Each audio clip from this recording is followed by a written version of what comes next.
Entre los núcleos que comprenden el mesencéfalo se va a encontrar la sustancia negra y los núcleos rojos, izquierdo y derecho, como comentaban su compañera, los cuales participan en la regulación subconsciente de la actividad muscular, ¿sí? Nosotros no vamos a estar en algunos movimientos, no vamos a tener la conciencia, no vamos a saber qué es lo que, o sea, no los estamos pensando, no los estamos controlando.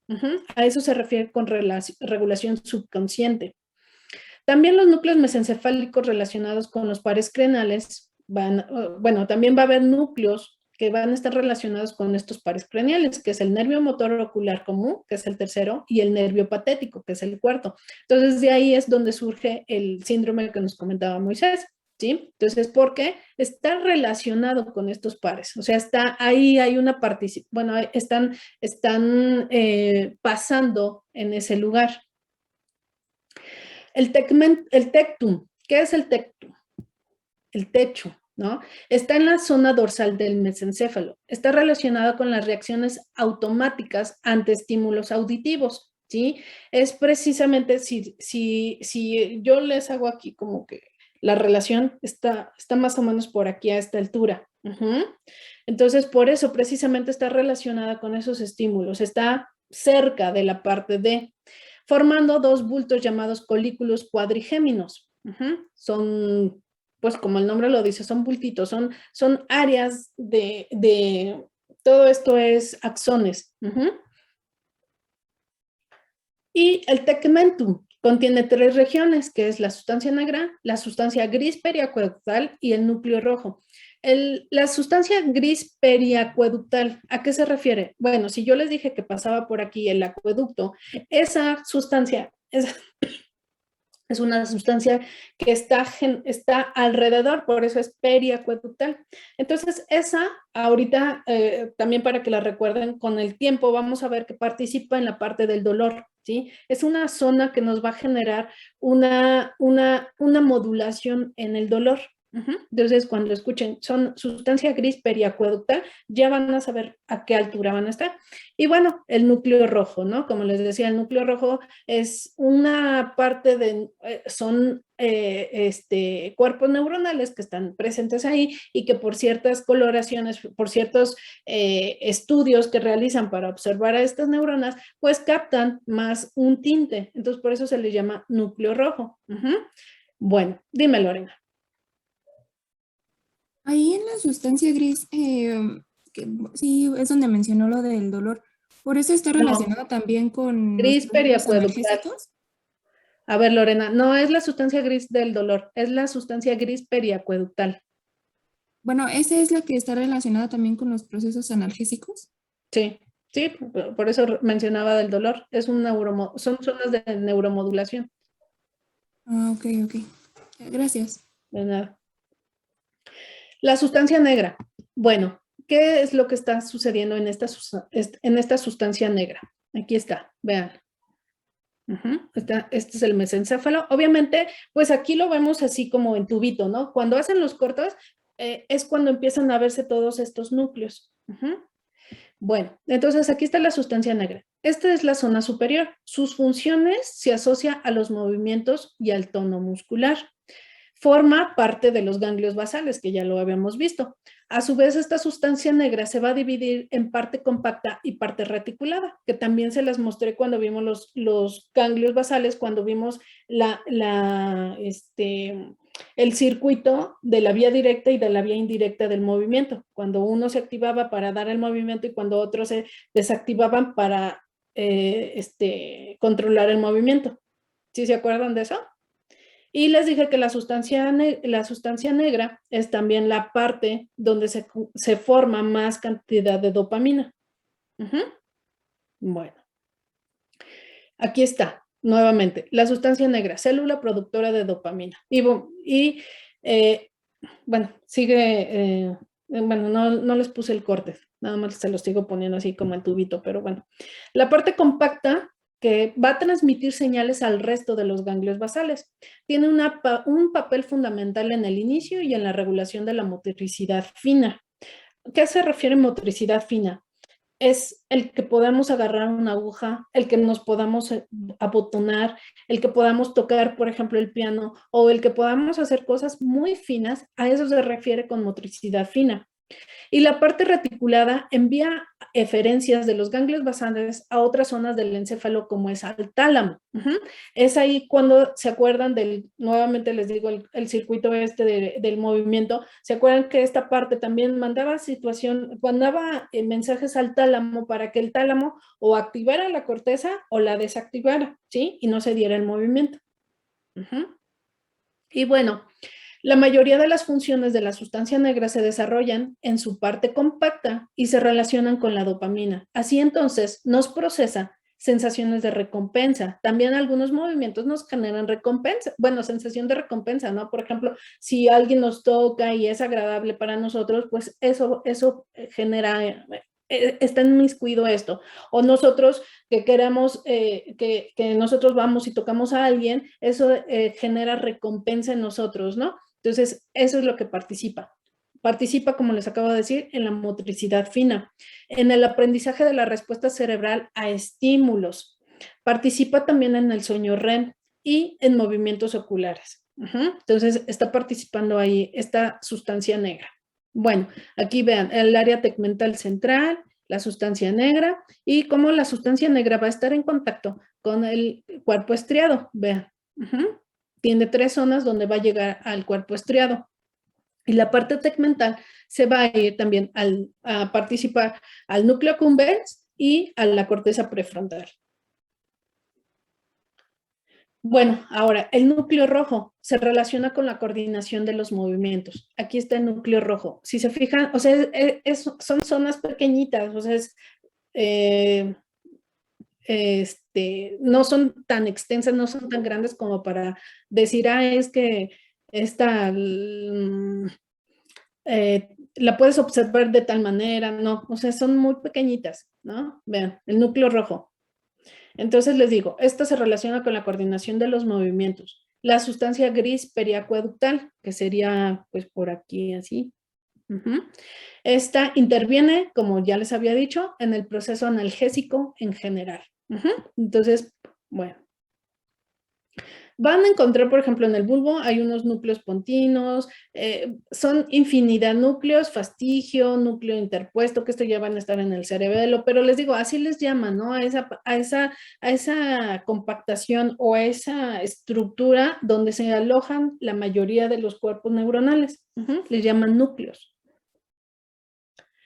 Las funciones en general del mesencéfalo. Bueno, es recoger información relacionada a órdenes motoras que tienen que ser ejecutadas por músculos, así como recibir datos sensoriales, ¿sí? Por eso les decía, es el contacto, ¿no? Es el puente que van a tener la médula con el cerebro. Entonces, por eso dice, reciben datos sensoriales para ser ejecutadas las funciones musculares. Coordina entre sí estas informaciones para que puedan dar lugar a secuencias de acciones coordinadas.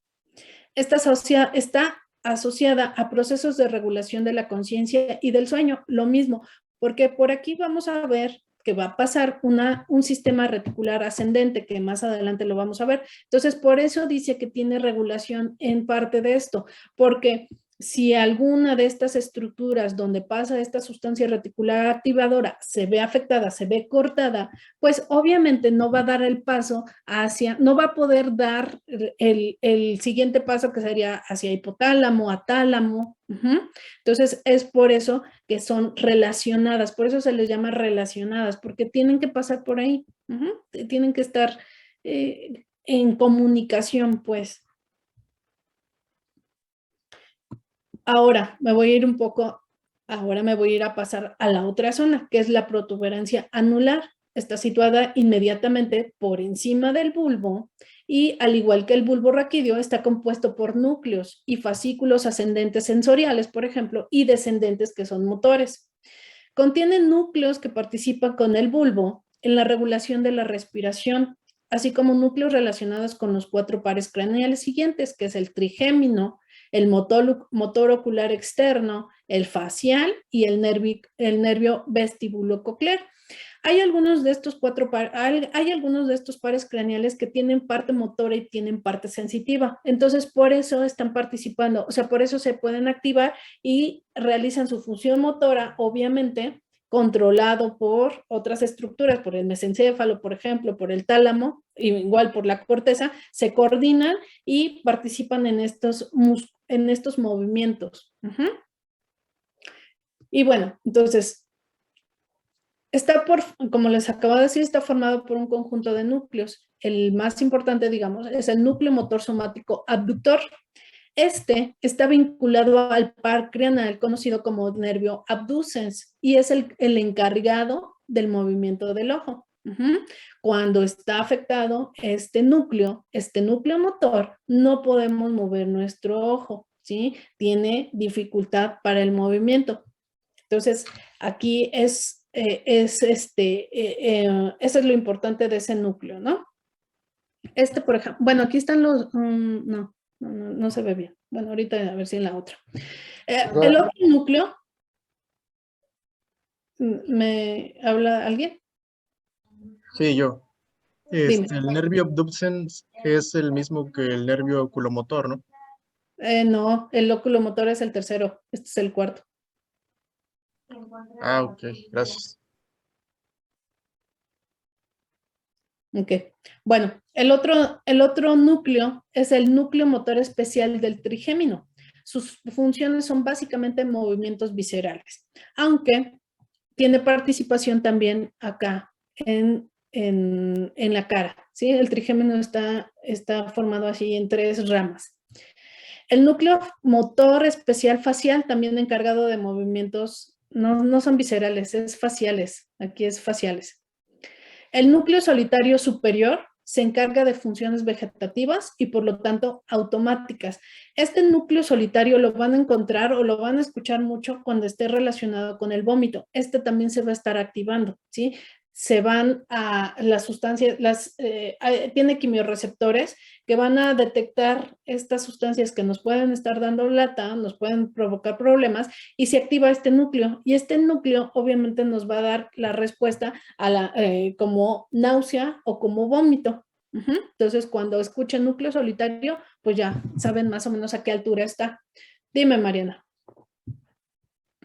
Profesora, ¿y los antieméticos actúan ahí, en ese núcleo? Sí. Ah, ok.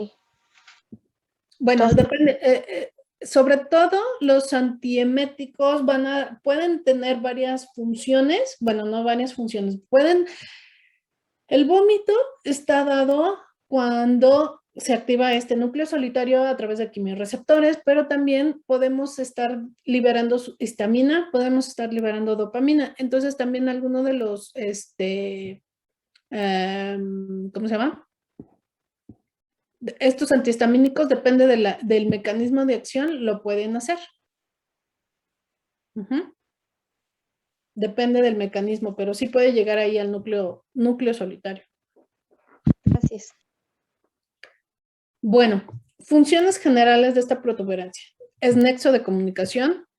Hay una coordinación motora junto con el cerebelo y los ganglios basales que permiten la coordinación automática e inconsciente de grupos musculares para mantener el equilibrio. ¿Sí? Por eso también les decía, es inconsciente. Nosotros no estamos pensando, ay, si me muevo tantito para acá, me voy a caer. Ay, no, me tengo que mover a 30 grados para mantener el equilibrio. No estamos pensando en eso, ¿no? Entonces, o también no estamos pensando que cuando caminamos, tengo que mover la pierna derecha en cierta angulación para que pueda dar el paso. Y después tengo que mover mi pierna izquierda para tener otro ángulo y poder dar el paso. No lo estamos haciendo. Entonces, es por eso que son movimientos inconscientes pero coordinados. También participa en la regulación homeostática, la regulación de la temperatura y los latidos del corazón. Entonces, también está participando en esa parte. Regulación de la conciencia y gracias a que cruza la formación reticular y por lo tanto regula los estados de sueño y vigilia. Les digo que como por ahí pasa esta sustancia, esta formación reticular, pues hace también el control del sueño vigilia. Y bueno, ahora vamos a pasar al bulbo. El bulbo, o en el bulbo se localizan fascículos ascendentes, que son los sensoriales. Todo lo que asciende es sensorial, todo lo que baja es motor, que comunican la médula espinal con el encéfalo, además de numerosos núcleos o centros, masas de sustancia gris, que es lo que les digo, las masas o los núcleos son cuerpos de las neuronas que regulan las diversas funciones vitales, como la función respiratoria, los latidos cardíacos y el diámetro vascular.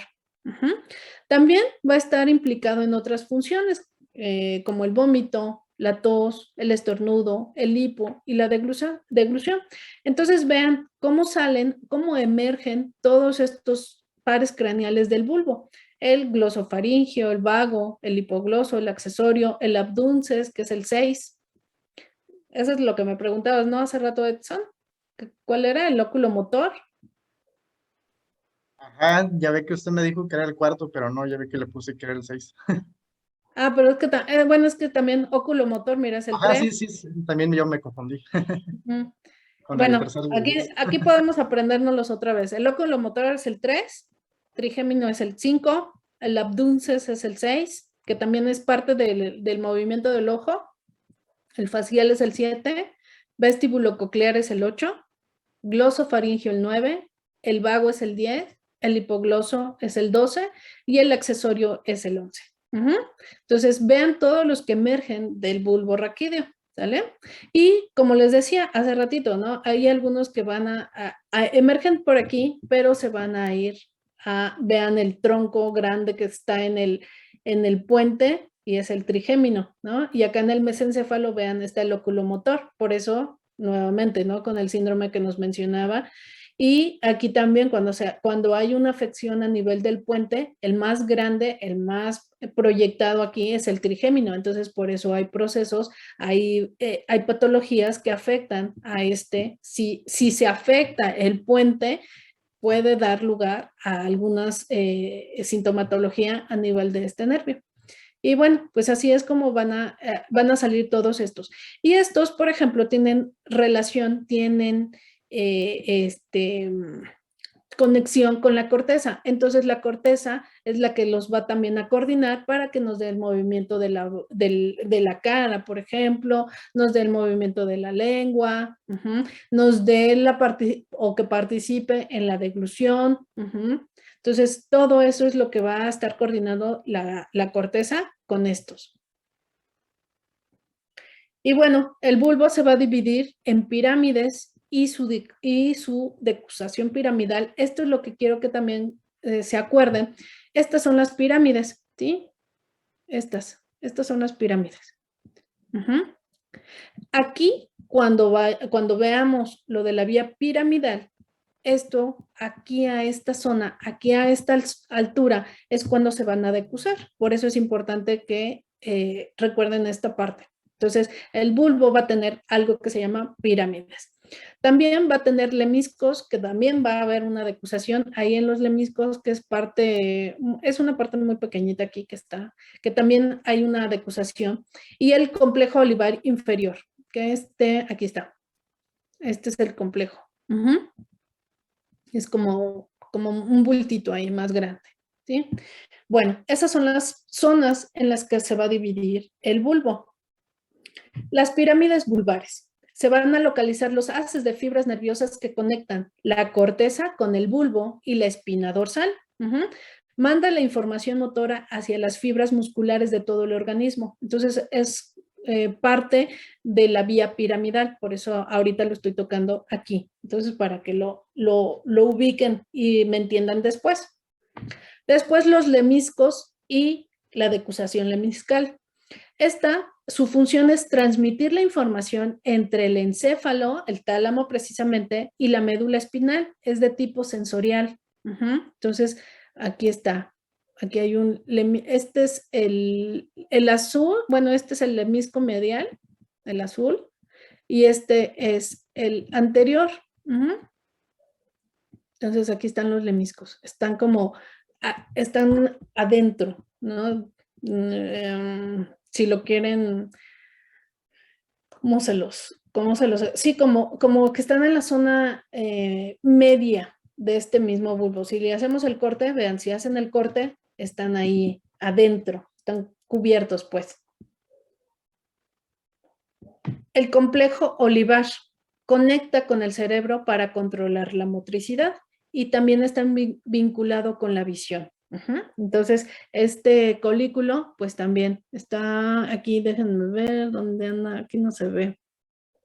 Se veía mejor en la otra, que eran los bultitos, ¿no? Que les enseñé, que estaban por aquí así. Y bueno, ese es el complejo olivar y es lo único que, bueno, no lo único, sino que va a controlar la motricidad. O sea, es algo, son como accesorios, ¿no? Para que estén controlando esta parte de la motricidad si falta, por ejemplo, si falta las pirámides.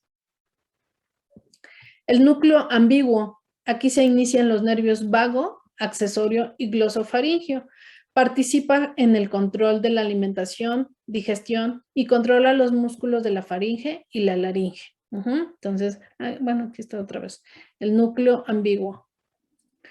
Después tenemos el núcleo del tracto solitario, que es lo que les decía. Está encargada de la regulación de la sensibilidad de las vísceras.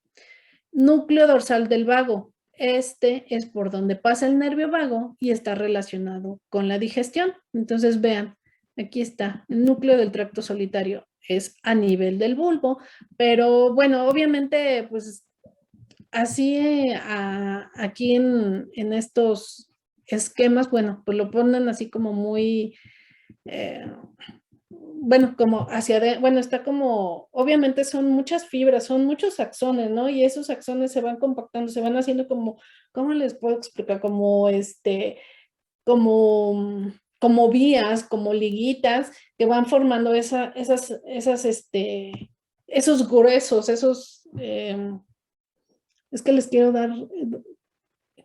quiero hacer una imagen o un ejemplo más o menos de cómo quiero que se lo imagine. ¿Han visto cuando su mamá, pónganse a ver, cuando su mamá cosa carne para hacer tacos deshebrados? No sé cómo se llama esa carne. Bueno, vean cómo están dispuestas las fibras, ¿sí? Como bien alineaditas las fibras, pues hagan de cuenta más o menos a esta zona, ¿no? Están así alineadas todos esos axones y van a dar esos núcleos, ¿sí? Esa compactación de los núcleos.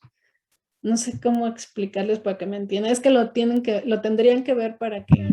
Res, ¿no? ¿Cómo? Carne de res.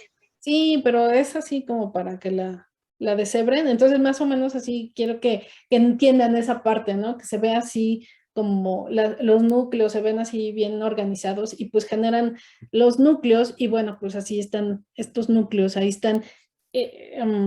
Digamos, no hay una división exacta, ¿no? Que digas, de aquí para acá es el núcleo ambiguo y de aquí para acá el núcleo del tracto solitario, ¿no? Están así tan cerca que por eso, bueno, es un poquito más difícil dibujarlo, ¿no? Pero bueno. Y el núcleo del trigémino, que se encuentra el núcleo del trigémino, el cual transmite la información del dolor, la temperatura y el tacto, pero bueno, a nivel de la cara, ¿sí? Acuérdense que del trigémino nada más va a participar acá arriba. Y bueno, las funciones generales del bulbo raquídeo. Controla el ritmo cardíaco, la tensión arterial, la respiración, controla los músculos involuntarios del tracto digestivo. Entonces, esto es lo más representativo del bulbo. Ahora vamos a pasar al cerebelo. El cerebelo va a ocupar la porción posterior de la cavidad craneal, detrás del bulbo raquídeo y la protuberancia. Lo separan del cerebro la tienda del cerebelo, ¿sí? Aquí está. Una prolongación de la dura madre, la cual proporciona sostén a la parte posterior del cerebro, ¿sí? Entonces va a estar por aquí así. Y bueno, el cerebelo, ¿qué va a hacer? Va a coordinar los movimientos voluntarios como la postura, el equilibrio, la coordinación, el habla, lo que resulta en una actividad muscular suave y equilibrada. Entonces, Vean el tronco, cómo está el tronco. Bueno, aquí ya está más, bueno, es diferente el dibujo, ¿no? El esquema. El tronco, aquí si lo ponemos a hacer las divisiones, ¿qué sería este? El mesencéfalo con su tecmo. Aquí vean el techo, pues. La médula oblongata o el puente de Variolo y el bulbo, ¿no? Y ya por aquí viene la médula. Y bueno, el cerebelo es relativamente pequeño, pesa 90, su peso o pesa un 90% menos que el cerebro, pero contiene aproximadamente la mitad de las neuronas que el cerebro. Y bueno, desde el punto de vista anatómico, el cerebelo está dividido en 3 lóbulos por 2 profundas fisuras, que es el lóbulo anterior, el lóbulo posterior y el lóbulo floculonodular. Entonces, así está dividido este cerebelo. Y bueno, vean, como comentaba su compañera, ¿no? En unas bibliografías dicen que está muy relacionado. Si se fijan, aquí no hay como un espacio, ¿no? Una separación entre la protuberancia y el bulbo. Vean, está casi como muy cerca. Y bueno, también lo vamos a dividir aún más.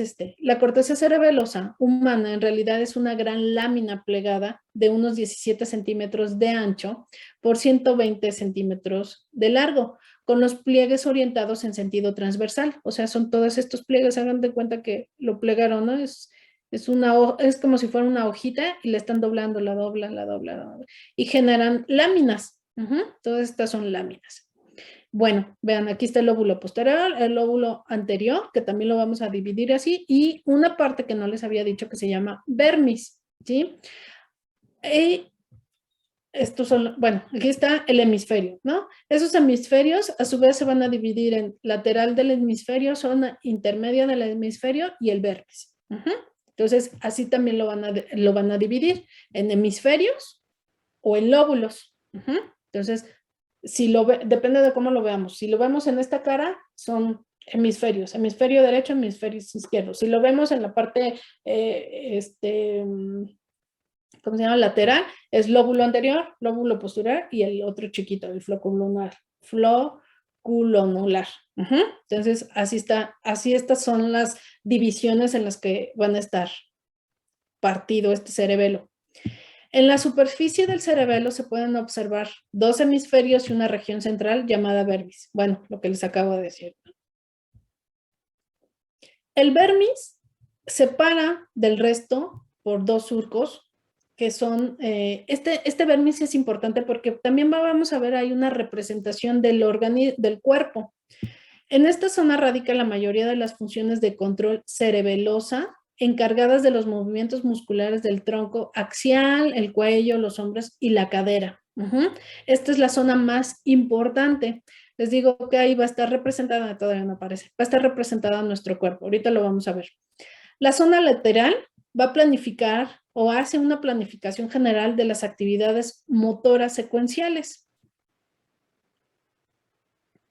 Existen, vean, aquí está el vermis. Existen representaciones topográficas que reciben señales nerviosas aferentes desde todas las porciones respectivas del cuerpo, así que como desde las áreas motoras topográficas correspondientes con la corteza cerebral y el tronco del encéfalo. Entonces vean, aquí están las manos, aquí están las piernas, aquí está la cadera. Esto sería como un parte del tronco. Entonces el vermis también está representado, también tiene una representación topográfica como lo vimos en la corteza. El cuerpo quedan situadas en la región perteneciente al vermis, mientras que las regiones faciales y de las extremidades se hallan en las zonas intermedias. Bueno, salen un poquito, ¿no? Pero bueno, finalmente están relacionadas o topográficamente están diseñadas también o representadas, perdón, en esta parte del vermis.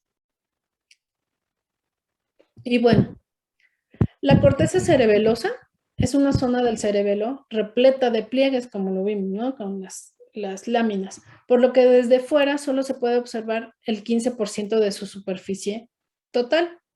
Esta característica permite que su superficie sea mucho mayor extensa, sin necesidad de tener que aumentar el volumen total del cerebelo. Por eso les decía, se compactan tanto, tanto, tanto para que quepan todos en la cavidad cerebral, que es por eso precisamente también que este cerebelo se hace como laminitas, ¿sí? Para que se compacte más y quede ahí en ese lugar.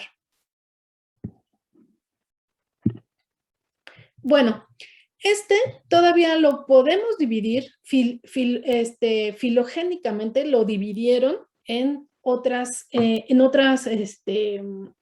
porciones o en otras áreas, ¿sí? Lo dividieron como vestibulocerebelo, que es también conocido como archicerebelo, ¿sí? Que es esta zona. Espinocerebelo, que es las zonas rositas, o paliocerebelo, y el cerebro-cerebelo o neocerebelo, ¿sí? Que es lo verde. También lo van a dividir así, también lo estuvieran analizando de esa forma. Y bueno, ¿qué es lo que va a generar o qué es lo que va a representar cada división? Vamos a tener que el arquicerebelo o el cerebelo vestibular es el más antiguo. Está representado por el lóbulo flóculo nodular, que correspondería a la porción más primitiva, es decir, la primera porción que aparece filogenéticamente hablando. En el ser humano está poco desarrollado. Aquí está relacionado con el equilibrio y los movimientos oculares. Va a recibir aferencias vestibulares del oído interno, desde el núcleo vestibular inferior. Recibe también información vestibular de la posición de la cabeza en el espacio. Estas aferencias provienen de los núcleos vestibulares o directamente de las neuronas de los ganglios vestibulares del oído interno. Los axones penetran por los pedúnculos cerebrales inferiores y terminan en la corteza del arquicerebelo con fibras musgosas. Las células de Purkinje de esta parte del cerebelo envían sus axonas al núcleo del fastigio y muchas directamente a los núcleos vestibulares lateral e inferior. Bueno, para que capten mejor esta idea, lo único que vas a recibir en mayor proporción son las cuestiones vestibulares. Esta parte de este cerebelo, ¿sale? Ahora, el paliocerebelo o el cerebelo espinal está comprendido principalmente por el lóbulo anterior más la pirámide y la úvula del lóbulo posterior.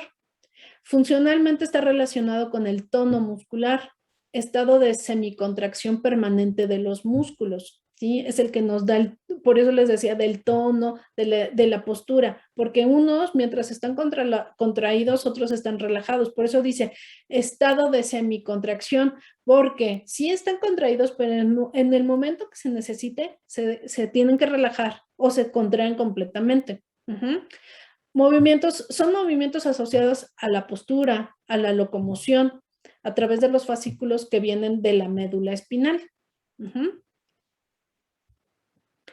Recibe las aferencias propioceptivas del aparato locomotor a través de 3 vías: tracto espinocerebeloso anterior, tracto espinocerebeloso posterior y tracto cuneocerebeloso. Estos tractos que dicen espinocerebeloso, espino quiere decir médula, entonces vienen de la médula al cerebelo, de la médula al cerebelo posterior, de una parte de un poquito más abajo del cerebro es una zona cuneiforme, por eso es tracto cuneocerebeloso, ¿sí? Entonces, eso es cuando ustedes escuchen espino, quiere decir de la médula. Entonces, tracto espinocerebeloso viene de la espina, médula espinal hacia cerebro. Por eso dice, recibe las aferencias, viene de afuera viene desde de afuera pasando por la médula para llegar a cerebelo. Y bueno, les voy a hablar de estos tractos, el tracto espinocerebeloso anterior, que es ¿dónde anda? Este es el tracto espinocerebeloso anterior. Vean. Hace esto, ¿vale? Espino, esta es la médula, sube y llega al cerebelo, Ujú. Bueno, se origina del núcleo torácico de la médula espinal. La mayoría de los axones de las neuronas de este núcleo cruzan al lado opuesto, ¿sí? Otros axones ascienden por el mismo lado. Este tracto penetra al cerebelo por el pedúnculo cerebeloso superior, que es este, terminando en la corteza del paleocerebelo como fibras musgosas. La información que va a conducir este tracto es la propiocepción de los usos neuromusculares receptores de tendones y articulaciones de miembro superior e inferior, además de la información de la piel y de la fascia superficial. O sea, yo en mi músculo, cuando veamos esa parte, en el músculo tengo estas fibras, ¿sí? Tengo estas, bueno, el músculo está formado por muchas fibras, ¿no? Y estos son los tendones. Bueno, pues adentro de estas fibras, en la parte central, digamos, de este músculo, vamos a tener unas llamadas motoneuronas. Entonces, esas son las que van a llevar la información, así como les acabo de decir, por este tracto espinocerebeloso anterior, ¿sí? Para terminar en las células llamadas o fibras musgosas. Entonces, así es como va a llevar esta información, este tracto. Después tenemos otro tracto, les decía, el tracto espinocerebeloso posterior. Este también se va a originar en el núcleo torácico de la médula espinal, pero en este caso todos los axones que forman este tracto no se decruzan, o sea, no se cruzan, ¿sí? Ascendiendo por el mismo lado. Si se fijan, el otro sí se cruzó, este no, este se va a seguir por el mismo lado de la médula, para luego entrar al cerebelo, en la vía del por la vía del pedúnculo cerebeloso inferior. Este va a entrar por aquí, inferior, aquí está, cerebeloso inferior. Y termina en la corteza del paleocerebelo también como fibra musgosa. Este que hace, manda o lleva la información conducida propioceptiva del tronco de la extremidad inferior. Este nada más es más abajo. Este nada más va a llevar la información sensitiva de la parte inferior del tronco y de la extremidad inferior. En cambio, el otro, si se fijan, era de la parte superior y de la parte, bueno, del cuello, de la extremidad superior y de la parte superior del tórax. Esa también es la diferencia. Ay, ya me moví, ya me perdí yo acá. Bueno, este es el posterior, ¿sí? Entonces, el posterior nada más lleva la parte inferior. Después viene el tracto cúneo-cerebeloso, que es lo que les decía. Aquí está. Les dije que estaba un poquito más abajo, ¿no? Está aquí en el bulbo y se origina en el núcleo cuneiforme del bulbo raquídeo. Los axones penetran al cerebelo por el pedúnculo cerebeloso inferior, que es el que ya les había enseñado, terminando en la corteza también del paleocerebelo como fibras musgosas. En este circuito lleva información propioceptiva de músculos del cuello, extremidad superior y parte superior del tórax. También este es más arriba, o sea, este va a llevar la información también de la parte superior del cuerpo. Y bueno, esta región, como les acabo de decir, recibe referencias de la corteza cerebral vía núcleos pontinos. Pontinos es puente. Vía núcleo olivar inferior y vía formación reticular. Las funciones de este lóbulo están relacionadas con la armonía, coordinación y metría, o sea, distancia de los movimientos. Recibe aferencias de las fibras musgosas prominentes de los haces espinocerebelosos dorsal, con información somatosensorial, táctil, propioceptiva y sinestésica. Las fibras del haz espinocerebeloso ventral llevan información de las células internuciales sobre la actividad del centro segmentario. De los tres circuitos, el córtico póntico cerebeloso, el córtico olivo cerebeloso y del córtico retículo cerebeloso, ¿sí? Entonces, este es este cerebelo, este neocerebelo va a tener estos tres circuitos. Bueno.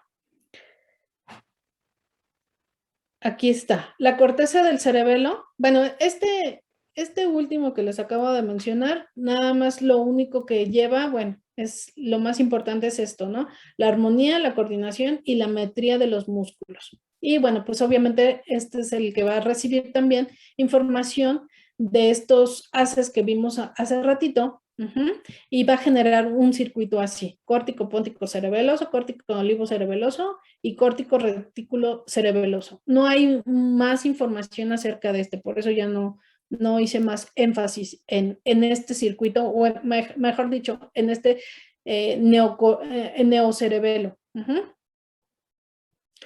Bueno, ahora vamos a ver que también el cerebelo está organizado en varias capas, así como cuando les dije de la corteza que tenía 6 capas, este también está organizado, pero en 3 capas.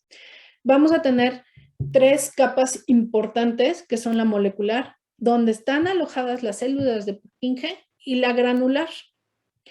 La capa molecular es la capa más externa y está formada por interneuronas. Es una capa formada principalmente por múltiples dendritas de las células de Purkinje y axones de las células granulares, o sea, fibras paralelas. La capa precisa de células de Purkinje se encuentran en la capa molecular, entre la capa molecular y la capa granular, y está formada por una única fila de somas de las células de Purkinje, que son las únicas células de proyección de la corteza cerebelosa. Estas son las células más importantes, las células de Purkinje en el cerebelo. La capa granular es la capa más interna y está formada por 2 tipos de interneuronas, las granulares y las de Golgi. Los axones de las células granulares suben hasta la capa más externa, la capa molecular, donde se dividen todavía en 2 ramas paralelas a las folia. Por este motivo se le llaman fibras paralelas. Y bueno, pues así está el cerebelo. ¿Sí? Así está distribuido u organizado en capas. Vean, la capa cerebelosa, que es la capa molecular. Aquí está la capa de Purkinje y la capa granulosa. Entonces, estas son las 3 capas que les acabo de mencionar. ¿Sale? Así es como están organizadas. Y si se fijan, esta es una célula que se llama célula de Golgi. Bueno, identifíquenlas porque les voy a decir de cada una de ellas. Célula estrellada, la célula de Golgi, la célula granulosa, célula de la cesta, esta es la musgosa, no, esta es la de Purkinje, que son estas negras, esta es la de Purkinje. Y vean cómo se ramifica. Por eso decía que la capa más externa era únicamente la que llevaba las dendritas de la de Purkinje. Entonces vean cómo está organizado. ¿Sale? Viene la sustancia blanca, que en la sustancia blanca pues vienen los axones, ¿no? Viene la fibra trepadora, que también viene la fibra, solo la fibra, para terminar acá en la capa molecular. Los núcleos cerebelosos. Y bueno, así es. Bueno, aquí está, por ejemplo, el axón de la célula de Purkinje. Vean. Entonces, para que le identifiquen. Bueno, ¿cuáles son las funciones de esto? Regula, controla y modula el funcionamiento del impulso motor. La capa molecular. Estoy hablando principalmente fibras que recorren paralelamente las láminas corticales. Tiene 2 tipos de neuronas, las células estrelladas, que son más externas, y las células del canasto ubicadas internamente, o de la cesta, pues, ¿sí? Que son estas. Vean, entonces esta es la capa molecular, y tienen estas 2 células, o estas 2 neuronas. Las células estrelladas, su soma está en la capa molecular y sus dendritas contactan fibras paralelas. Nada más que aquí no la contactaron, aquí no hay ninguna paralela. No la alcanzo a ver, no, aquí no salió, pero bueno. Inhiben a algunas células de Purkinje, ya que sus axones terminan en alguna de ellas en las zonas espinosas de las dendritas. Entonces vean, aquí y acá, ¿sí? Aquí la está inhibiendo, acá la está inhibiendo, ¿sí? ¿Sale? Células de la cesta son estimuladas por las fibras paralelas. Debe de haber aquí una célula pero no la encuentro, las paralelas. Bueno, su axón va pasando por todas las neuronas de las células de Purkinje, ¿sí? Son de 8 a 10 por cada célula en cesto. Ven, están pasando por ahí. A las cuales les va enviando una prolongación que las cubre como un canasto y las inhibe.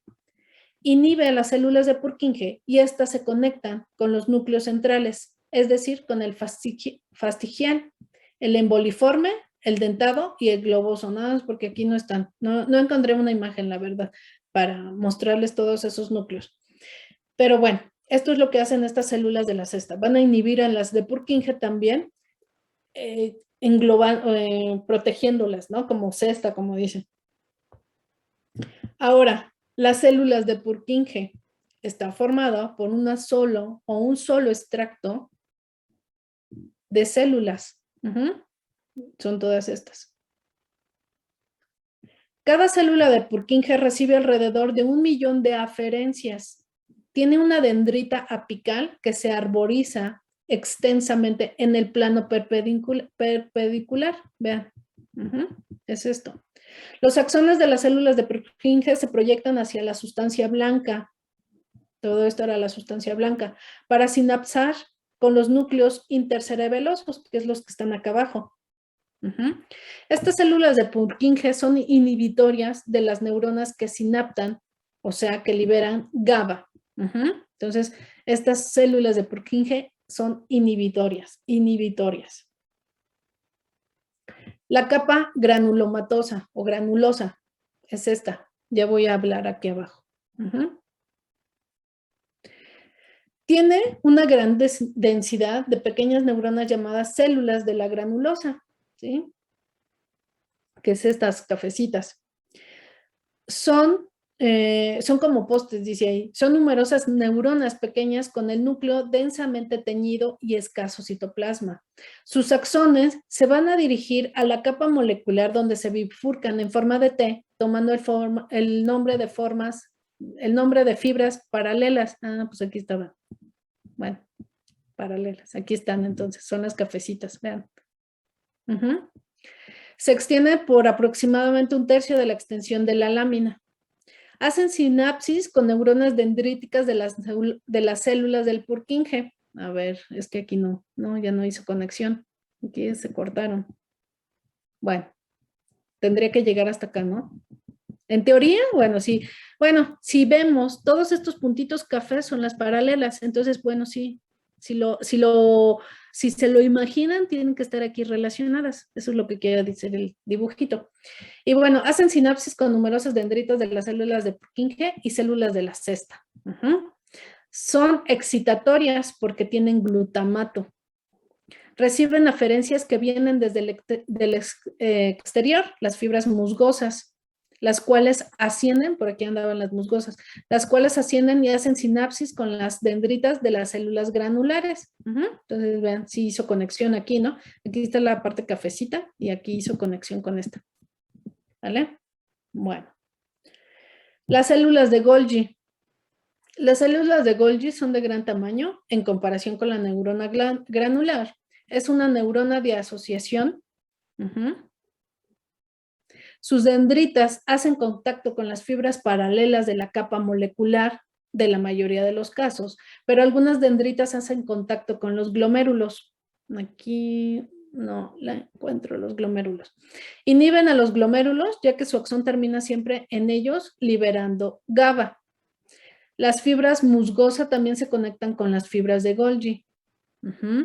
En su entrada, y al hacer esto, la sobreexcitación que recibe la neurona de Golgi hace que esta neurona se estimule, pasa el umbral y se inhibe. No es excitadora, sino inhibidora. Entonces, eso es lo que hace la fibra de la fibra musgosa. La va a excitar, pero no la va a excitar, la va a excitar, pero esa excitación es algo contrario, ¿no? La excitación genera inhibición, no excitación propiamente dicha. Y bueno, así es como se ven todas estas conexiones. Vean, tenemos las fibras paralelas, tenemos las fibras del cesto, las de Purkinje, cómo se van a ir conectando. Los puntos positivos es excitación y los negativos es inhibición, ¿sí? Entonces, vean cómo están. Esto ya es como, digamos, el dibujo que les puse hace ratito. Este dibujo, este dibujo, le hicieron el corte y es así como se ven. Vean, toda la relación de todas las neuronas que están en el cerebelo. Mientras unas se excitan, otras van a llegar a inhibir a las siguientes. Por ejemplo, esta que es esta viene de la célula de Purkinje. Aquí esta se inhibió, ¿sí? Es que es un relajo. Vienen las fibras musgosas para estimular a las de Purkinje, para estimular las de Golgi. Entonces, estas a su vez van a ir a estimular a las paralelas y después déjenme ver de dónde viene esta es la de Purkinje que va a inhibir. Bien, bueno, sale la de, ¿cómo se llama? Viene esta, la de Golgi, y da dos proyecciones, ¿no? Esta que va a generar inhibición a la de Purkinje y esta a su vez excitación para las musgosas. Es una conexión impresionante que tienen aquí del cerebelo. Entonces sí es más, mientras unas excitan, otras inhiben para que se dé finalmente la coordinación, el movimiento. Mientras, como les decía, ¿no? Mientras unos excitan, otros inhiben, mientras unos se contraen, otros se relajan, para que den ya finalmente la contracción, el tono muscular, la coordinación muscular, el equilibrio, ¿sí? Esto está, sí es, la verdad es que esto se tendría que explicar con mucho mayor detenimiento, pero pues el tiempo no lo permite, ¿no? Entonces esto se lo tienen que explicar hasta allá, hasta neuro. Aquí nada más les explico esta parte superficial. Después vienen las fibras musgosas. Son todo el resto de las aferencias que vienen del otro lado, que no es el complejo olivar inferior. Hacen sinapsis con dendritas de las neuronas glandulares y estrelladas internas, es decir, llegan solo a la capa profunda. Las fibras musgosas, por acá andaban las fibras musgosas, ¿sí? Entonces hasta ahí se quedan. La sustancia blanca, ¿qué es esto? Ahí son las aferencias cerebelosas y corresponden a fibras que llegan al cerebelo y se dividen también en tres grupos. Las fibras trepadoras, que están aquí, que se originan del complejo olivar inferior, es decir, de la oliva vulvar, a través del tracto olivocerebeloso, que es lo que les enseñé hace ratito. Hacen sinapsis con dendritas de las neuronas de Purkinje, estrelladas externas y en cesto. Estas fibras, por lo tanto, atraviesan la capa granular sin hacer sinapsis allí, ¿sí? O sea, estas pasan por aquí y no hacen sinapsis, sino hasta que llegan con las de Purkinje o las estrelladas. Bueno, ya pasando a otra cosa, hay núcleos profundos del cerebelo. En el interior del cerebelo, en la sustancia blanca, se pueden localizar 4 pares de núcleos a los que va a llegar la información inhibidora de las células hacia las células de Purkinje. Son los núcleos profundos que son el fastigio, el globoso, el emboliforme y el dentado. O sea, que es prácticamente todo esto que está por aquí, que van todo esto es lo gris, digamos, es la sustancia blanca, ¿no? Entonces, todas esas células están en esta parte para llegar a inhibir a las de Purkinje. Vean, aquí está la célula trepadora que viene de la oliva.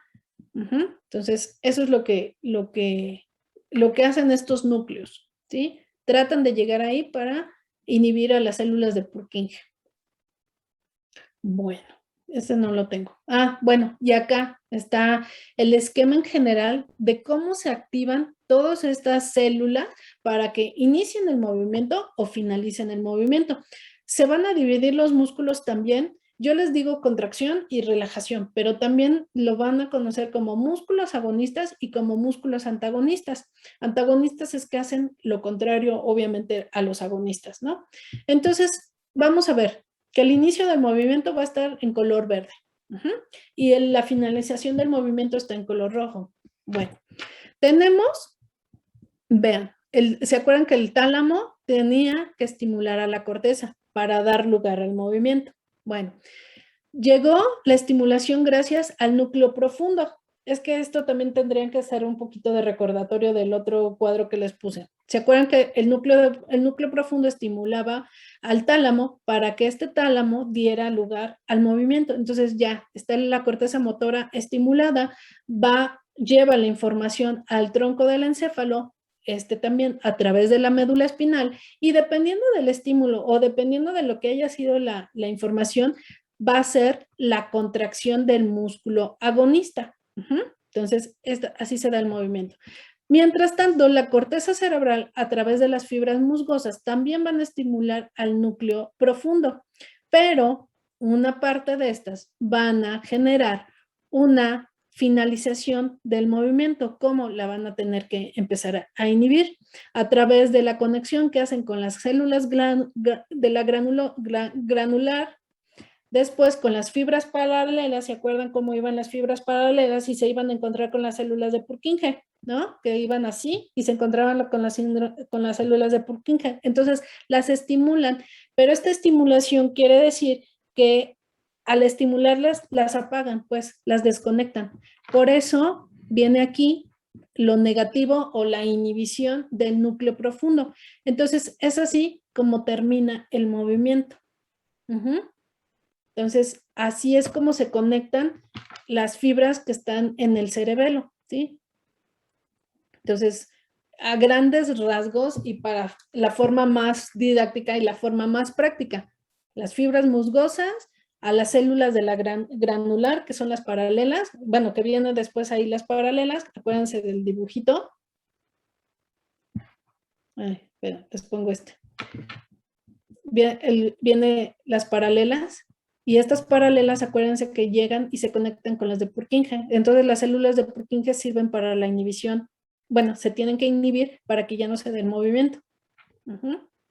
Entonces, es por eso que vienen así. Fibras musgosas llegan hasta la granular, a la capa granular, se conectan con las fibras paralelas, se estimulan a las células de Purkinje. Esta estimulación es apagar a las células y genera el cese del movimiento. Entonces, bueno, a ver si me di a entender. Si no, lo vemos otra vez el jueves. Porque aquí ya viene la parte ya general de lo que realiza el cerebelo. El cerebelo representa un papel fundamental en la coordinación temporal de las actividades motoras y en el paso suave y rápido desde un movimiento muscular al siguiente. También sirve para regular la intensidad de la contracción muscular cuando varía la carga a la que se encuentra sometida y controla las interacciones instantáneas que son necesarias entre los grupos musculares agonistas y los antagonistas. Entonces, eso también es parte importante del cerebelo. El cerebelo coordina esta situación antagonistas-agonistas de los músculos para que los coordinen, para que tengan el tono adecuado, para que se pueda realizar el movimiento. Este actúa automáticamente sin la participación de la conciencia en la coordinación de los movimientos precisos y finos del cuerpo, comparando la actividad de la corteza motora con la información propioceptiva que reciben los músculos, tendones y articulaciones. También el cerebelo envía información a la corteza cerebral motora para inhibir la musculatura antagonista y estimular los músculos agonistas, permitiendo hacer más fluidos y precisos los movimientos voluntarios. Participa en mantener el equilibrio por las conexiones que tienen con el sistema vestibular y por las modificaciones que puede realizar el tono muscular. Por último, el cerebelo juega un rol importante en el mantenimiento de la postura del cuerpo. Sí, por eso se fijan, se acuerdan que les dije que por aquí el último de los núcleos que vimos, que estaba en relación con la situación vestibular, ¿sí? Porque también el oído participa en esta coordinación, participa en este equilibrio. Entonces, por eso está a esta altura, ¿sí? Por eso está aquí y participa el cerebelo, el núcleo que les dije, uno de los 3 núcleos. Y bueno, pues ya aquí empieza, ¿qué problema puede o qué causa cuando este cerebelo está alterado? Se llama atetosis, que significa sin norma fija en griego y corresponde a un movimiento involuntario, arrítmico, lento, contorsionado y sinuoso, que compromete principalmente la parte distal de las extremidades, manos y pies, y también afecta la musculatura de la boca, afectando la producción del lenguaje. La causa de la atetosis son las lesiones del putamen y del núcleo caudado contralateral, afectando la actividad del tálamo, del subtálamo, de la sustancia negra, ¿sí? Produciendo disminución de la inhibición del movimiento. Entonces, acuérdense, si esto no están inhibidos, pues sigue liberado el tálamo, está liberado el tálamo y el tálamo pues le manda la información a la corteza y entonces por eso está dando el movimiento. Por eso dan estos movimientos descontrolados, arrítmicos e involuntarios. Y bueno, ya aquí comienzo a hablar también de otros trastornos de los movimientos que se llama valismo. Es una alteración motriz que se caracteriza por movimientos bruscos y violentos de las extremidades, afectando más los miembros superiores que los inferiores, con mayor prevalencia en la edad adulta. Este trastorno presenta hipotonía muscular, o sea, bajo tono, o sea, baja fuerza, o sea, no hay, es como si estuviera el músculo aguadito. Eso es hipotonía. Y movimientos generalmente hemilaterales.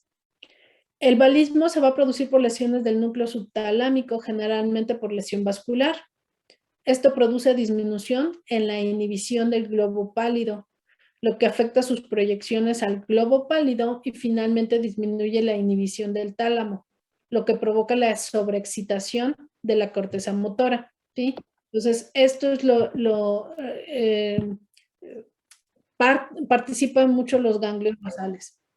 Y bueno, aquí está, por ejemplo, la lesión del núcleo subtalámico es el responsable del valismo.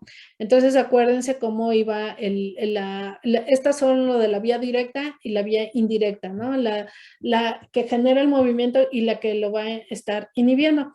Entonces, teníamos que la sustancia negra, si está estimulada, va a ir a inhibir a estos núcleos, pero si estos núcleos no se pueden inhibir, este tálamo va a seguir, o sea, nadie lo detiene, ¿no? Entonces, por eso, como nadie lo detiene, sigue eliminando, bueno, sigue liberando glutamato, que es el neurotransmisor excitador, entonces por eso la corteza sigue excitada, sigue moviéndose, sigue moviendo, no hay quien la detenga, ¿no? Entonces es por eso que aquí le ponen el circulito.